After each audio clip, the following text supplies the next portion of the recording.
आजकाल electric scooter आणि electric रिक्षा रस्त्यामध्ये मध्येच बंद पडतायत. ही खूप भयानक परिस्थिती आहे या ॲपमुळे. ह्या ॲपचं नाव आहे bat BMS.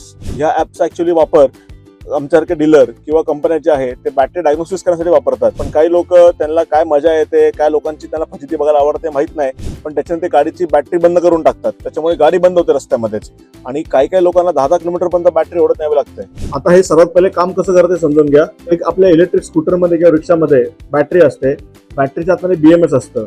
BMS main function काय असतं, तुमच्या बॅटरीला कंट्रोल करणं आणि तुमच्या बॅटरीत काही खराबी होऊ नये हे तो नेहमी बघत असतो. त्याच्यातमध्ये एक ब्लूटूथ डिव्हाइस असतं, त्याच्यात तुम्ही बॅटरी कनेक्ट करून डायग्नोसिस पण घेऊ शकता. आणि काही मूर्ख लोक याचाच वापर करून ही बॅटरी बंद करतात. जर तुमच्यासोबत कधी असं काय घडलं तर बॅट BMS नावाचा ॲप आहे, तो डाउनलोड करा. त्याची लिंक मी डिस्क्रिप्शनमध्ये टाकतोय.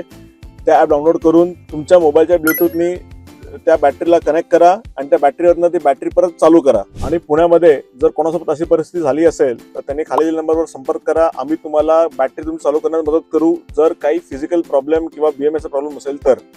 धन्यवाद.